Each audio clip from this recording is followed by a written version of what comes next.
Bonjour tout le monde, bienvenue sur l'Après Ciné, la chaîne du passionné. Aujourd'hui, je vais vous parler du film Star Wars numéro 7, Le réveil de la force en 3D. L'histoire. 32 ans après le retour du Jedi, la suite la plus attendue de la galaxie débarque enfin sur les écrans. Dans l'intrigue aussi. 30 ans ont passé depuis la victoire de l'Alliance rebelle. Et pourtant, la démocratie intergalactique n'est toujours pas en paix, déchirée entre la résistance et les réminiscences de l'Empire. Du côté obscur. Bien, voici donc ce film tant attendu depuis 10 ans par énormément de personnes. Moi, je l'attendais, je peux dire raisonnablement, même d'une certaine relativité dans l'attente, parce que, eh bien, George Lucas avait passé le relais, eh bien, pour, eh bien, je pense, la postérité à la compagnie de Walt Disney. Mickey Mouse, Mickey Mouse. euh, oui, pour cette année, je peux dire que c'est l'événement au cinéma, au point de vue de la sortie. Maintenant, mon, mon avis global, quand je suis sorti de ce film, eh bien, il était très bon. Ensuite, eh bien, j'ai laissé décanter mon impression et aussi mes idées, et j'ai discuté voilà, avec quelqu'un qui m'est très proche et qui a vu le film récemment, que l'on puisse eh bien échanger nos idées, et aussi je voulais avoir les impressions des autres youtubeurs pour faire eh bien cette dernière critique des sorties de films au cinéma pour cette année civile 2015. Et pour moi, eh bien, c'est sûr, c'est un événement cinématographique.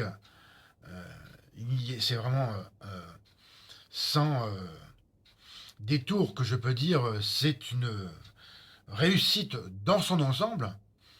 Mais beaucoup de choses ne m'ont pas plu. Mais pour l'heure, ou plutôt pour l'instant, je ne vais pas faire une critique d'une heure, hein, je le précise. Les points forts du film. Eh bien, l'univers Star Wars, il est vrai, et respecté dans son ensemble. Il y a tout ce que l'on attend hein, d'un film de Star Wars, l'émerveillement que peut susciter un univers pareil, que l'on soit petit ou grand. Et, bien sûr, tout ce qui est effets spéciaux, le bestiaire, et je dirais aussi eh bien l'émotion que l'on peut attendre qu'un film puisse nous eh bien ce genre de film puisse nous donner. Alors, je vais essayer de décortiquer le plus concis possible mes impressions quand je suis ressorti de la salle. Vraiment satisfait.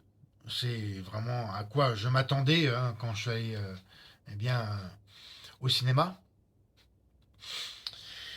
La 3D est, eh bien, bon, je n'ai pas fait attention à la fin.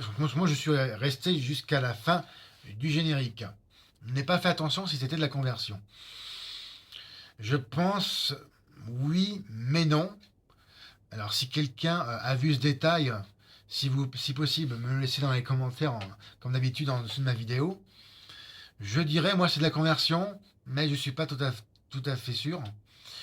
Après, eh bien, elle est bonne, hein, c'est de la bonne profondeur, avec vraiment très peu d'effets en relief, hein, les effets 3D en relief. C'est essentiellement de la profondeur, mais tout à fait correct. À savoir, ben, comme à mon habitude, hein, je, euh, je vérifie plusieurs fois durant le film. J'enlève et je remets mes lunettes 3D pour voir dans l'arrière-plan, dans les arrière-plans, si ils sont flous ou pas. Si ils sont flous, eh bien, c'est de la mauvaise 3D. S'ils ne le sont pas, eh bien, elle est bonne. C'est tout simple. Et maintenant, le scénario en lui-même, bien, il est bon. Hein. Oui, oui, ça suit bien les événements. Hein, mais cependant, euh, je vais tout de suite m'arrêter. Eh bien, en fait, la grosse question, mais bon, je pense, pour moi, la question essentielle. Quelle est la quête exacte de ce nouvel ordre, hein, de l'Empire, comme il est représenté? Quelle est sa motivation principale? Puisque moi, je reviens 32 ans en arrière, 32 ans, oui, 32 ans en arrière, euh, ben, l'Empire, il y avait perdu. Pour moi, bon, j'en ai discuté avec eh bien, mon camarade, hein, mon meilleur ami, hein, qui est aussi fan de Star Wars que moi. Et eh bien, tout n'est pas développé, bien entendu, dans ce film. C'est pour ça que j'ai plein de questions qui ont fusé quand on a parlé ensemble. Et aussi quand j'ai écouté les autres critiques de YouTube. C'est vrai qu'ils vont comme c'est présenté comme une nouvelle trilogie, on va pas tout livrer au premier film, au premier épisode. Il faut laisser le temps que ça soit développé dans les autres. Alors, bon, euh, c'est pas un point négatif, mais c'est juste que c'était mon énorme question. Voilà. Quand je suis sorti de la salle, que je me suis posé à moi-même. Oui, je suis allé au cinéma tout seul. Bien, maintenant, je parle pour l'instant des points positifs, hein, on est bien d'accord, hein, comme bien ce que je m'efforce de faire sur toutes mes vidéos, mes autres vidéos. Hein. Le, euh, le choix du casting, c'est-à-dire eh bien, l'interprétation des comédiens et comédiennes. Alors, ben là, il y a du très bon, du bon et du mauvais, voire très mauvais. C'est vraiment une échelle très exponentielle que je livre en eh bien, ressenti de l'interprétation en général.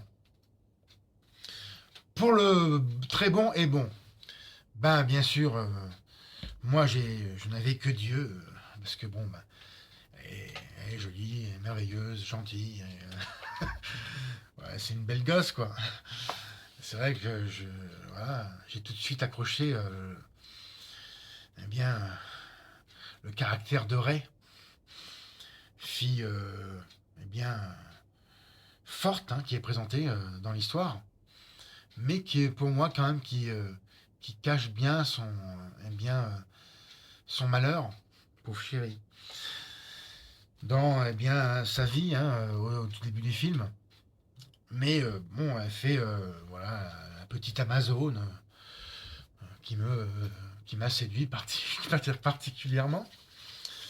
Les bons.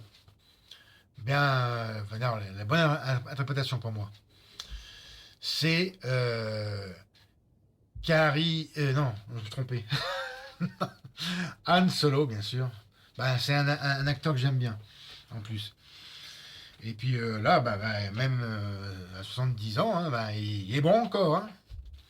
Enfin, j'essaye de autant le plus possible aussi dans ma vidéo parce que beaucoup de choses ont été faites, voire ont été plus que faites dans d'autres critiques de YouTube. Alors j'essaye de ne pas vous donner trop de révélations, hein, ce qu'on appelle les spoilers.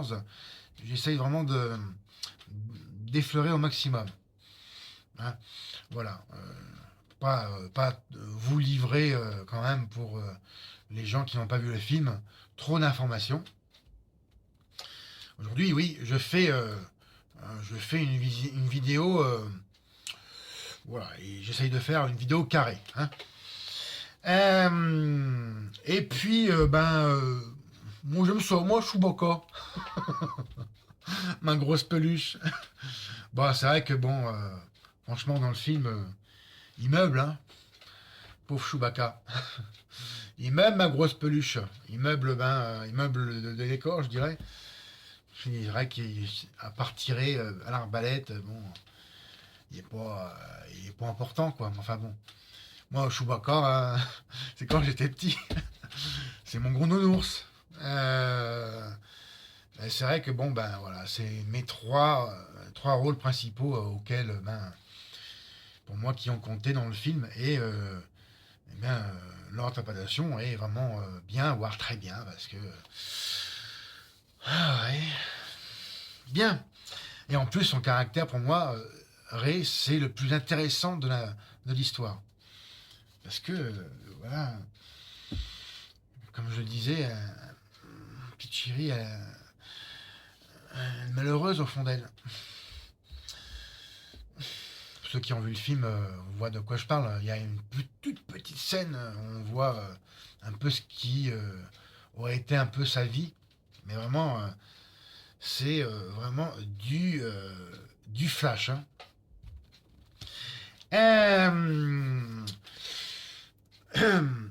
La musique, j'ai bien aimé. Mais cependant, c'est vrai que je me rappelle, à part le thème principal de Star Wars, je me rappelle plus vraiment les autres musiques, notamment celle de Rey.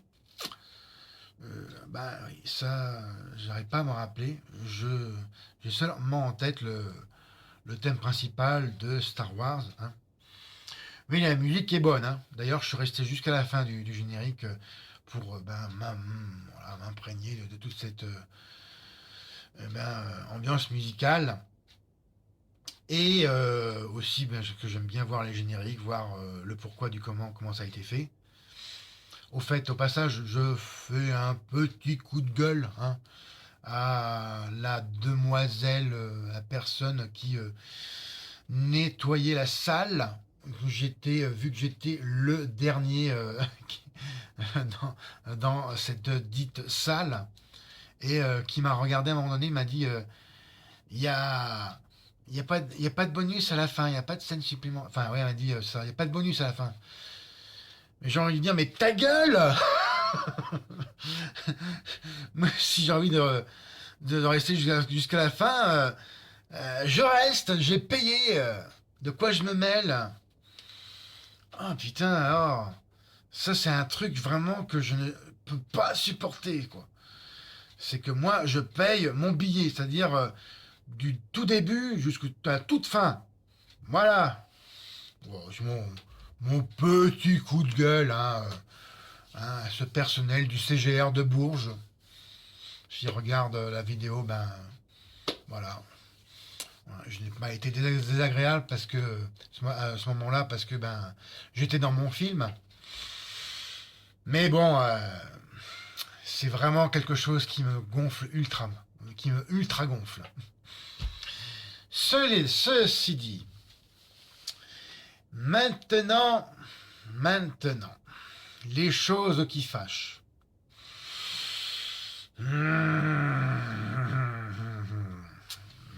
Je vais parler. Oui, je suis obligé de parler du grand méchant qui est présenté comme tel. Kylo Ren. n'est pas, et bien sûr, est incomparable, et n'est pas, mais surtout ne peut pas être comparé à Dark Vador. Rappelez-vous. Ah bah ça marche plus. Les piles elles sont cuites. Enfin, regardez ma vidéo dans mes objets de collection hein, consacrés à Star Wars. Voilà, ben là il y a plus de piles. Enfin, voilà, il dit des phrases célèbres hein, de la première trilogie. Et assurément, Abrams ne pouvait pas trouver un autre Dark Vador. Franchement, déjà, moi ce que j'aime pas, c'est le masque de Kylo Ren. Mais je trouve pas vraiment pas terrible. Ben, même, ben, ça ressemble à rien. Ouais, ça ressemble vraiment à rien, quoi. Je suis désolé, c'est pas un masque du tout effrayant, quoi. Je sais pas où. Enfin, au moins impressionnant. Non, je vois pas du tout. Le look me plaît pas du tout. Ah, la taille aussi n'est pas impressionnante. Rappelez-vous aussi que, eh bien, enfin, je peux pas, enfin, non, je veux pas, enfin, je suis obligé, mais je veux pas comparer, mais je suis obligé de le faire. Dark Vador faisait dans les 2 mètres, voire plus. Et là, Kylo Ren, eh ben, il a la même taille qu'un Stormtrooper. Je vois pas du tout l'effet impressionnant que ça peut donner. Bon, vous me diriez aussi, ben, Dark Maul, il était pas grand non plus. Mais son look, il pétait sa race. Excusez-moi l'expression. J'aimais beaucoup le look de Dark Maul. Il avait une tête vraiment effrayante, une putain de tête de démon. Waouh. Et puis ça pétait quoi. Ça, c'était un vrai senior Sith. Bon, je précise que Kylo Ren n'est pas un senior Sith. C'est un humain apprenti chevalier de la force obscure. Parce que c'est pas un Sith. J'ai vraiment trouvé l'interprétation de cet acteur mauvaise. Ouais, je n'ai pas trouvé du tout. Bon, voilà. Euh, Voire même très mauvais par moment. Ça faisait même un peu le ridicule, autant vous dire. Maintenant, eh bien, les has comme je les appelle, c'est-à-dire numéro un, Carrie Fisher. Bah oui. Ma pauvre Carrie, quoi. On l'a ressorti du placard, là, c'est le cas de le dire. Oh putain, comme ça.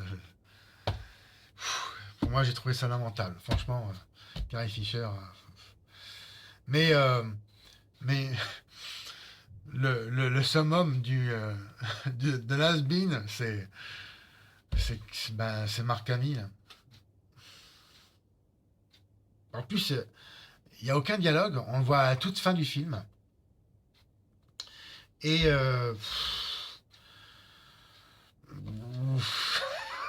ça me fait pitié, quoi.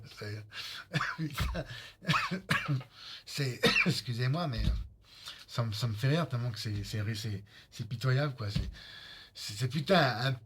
Bon, c'est vrai que dans l'histoire, on sait pourquoi. Enfin, on sait pourquoi. Euh, on a une certaine explication pourquoi il est dans cet état. Mais putain, on dirait il sort d'une grotte. Après, peut-être que c'est son état de fait qu'il est comme ça. Mais wow, putain la vache quoi. C'est les 32 ans sont là quoi. Hein. Il n'y a pas à dire quoi.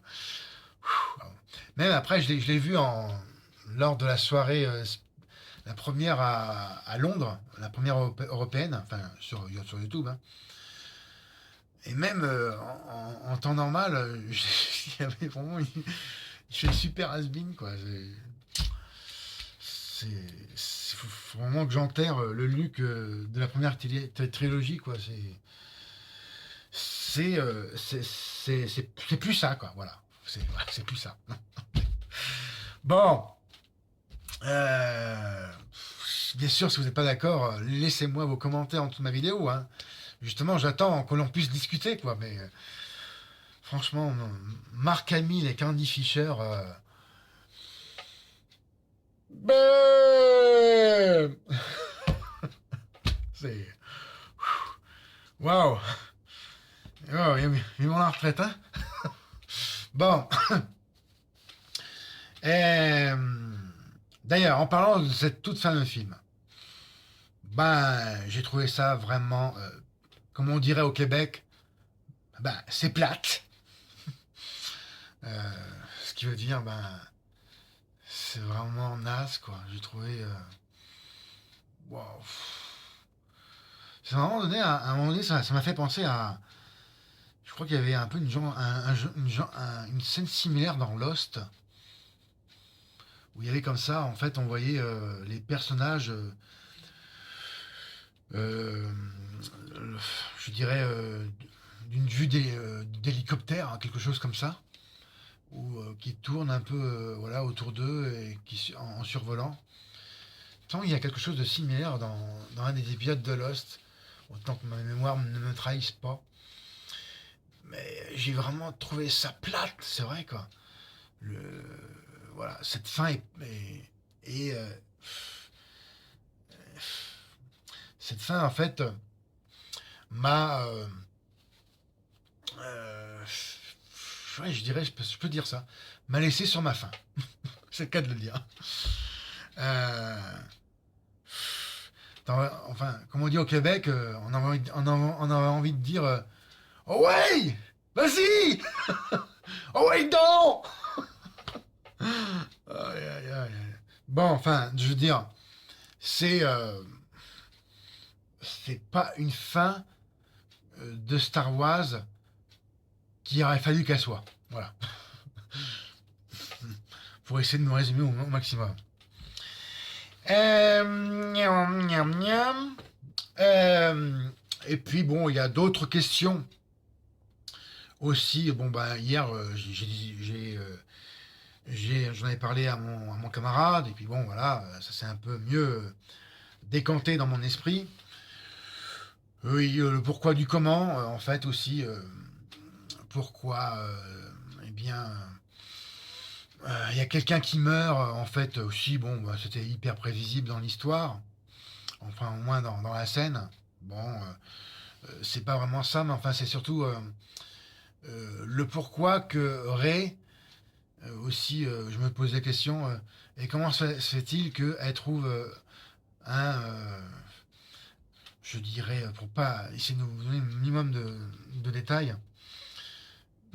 un objet très important qui transformera éventuellement et supposément sa vie. Bon, faut pas faire plus fou.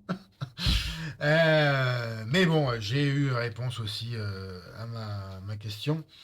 Et aussi également, je voulais savoir en fait sur quelle planète se trouvait le nouvel ordre. Aïe, j'ai compris. Bon, ce n'est pas la planète des glaces. Non, ce n'est pas la planète Hoth, je crois. Oui, c'était Hoth. Et c'est encore moins l'étoile noire. Bien. Maintenant, comme à mon habitude, eh bien, je vais vous parler de la fiche technique du film. Alors, c'est réalisé par J.J. Abrams, film américain de 2h16 minutes, avec dans les rôles principaux Daisy Ridley, John Boyega, Oscar Isaac, Adam Driver, Harrison Ford, Carrie Fisher et The No One, je suis dur, mais je suis vraiment désolé. Mark Hamill. Bien. Et bon, c'est un film eh bien, un film épique de science-fiction, je dirais d'aventure et voilà, action, n'est-ce pas? Le titre original, Star Wars épisode 7, The Force Awakens. Un détail concernant sa date de sortie, c'était le 16 décembre. Voilà. Et je ne vais pas vous dire plus de choses que ça sur eh bien d'éventuels ce que j'appelle faits de tournage, anecdotes dans ma petite rubrique. Le saviez-vous? Car, comme je vous l'avais précisé, j'essaye de faire le minimum de révélations sur ce film pour les personnes eh bien, qui veulent en savoir eh bien, tout simplement le moins possible. Pour finir ma vidéo, franchement, c'est malgré le pour et le contre, vraiment le film, je dirais oui, de l'année qui vaut le déplacement et le prix de son ticket de cinéma et la majoration en 3D qui s'en sort bien, même si celle-ci, n'est pas, je dirais, un fait fondamental dans l'intérêt d'aller voir le film, puisque c'est vrai que même s'il n'avait pas été en 3D, ce film, je serais allé le voir au cinéma.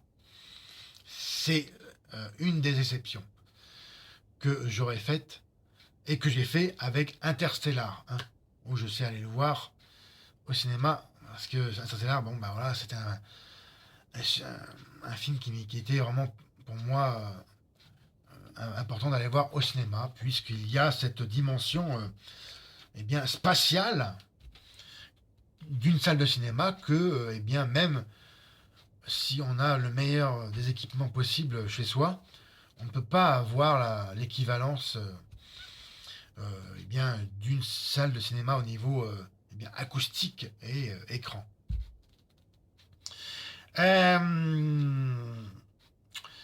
Oui, vraiment, je vous conseille de voir ce film. C'est vraiment une bonne occasion pour toute la famille d'y aller, hein, parce que c'est vraiment le film familial.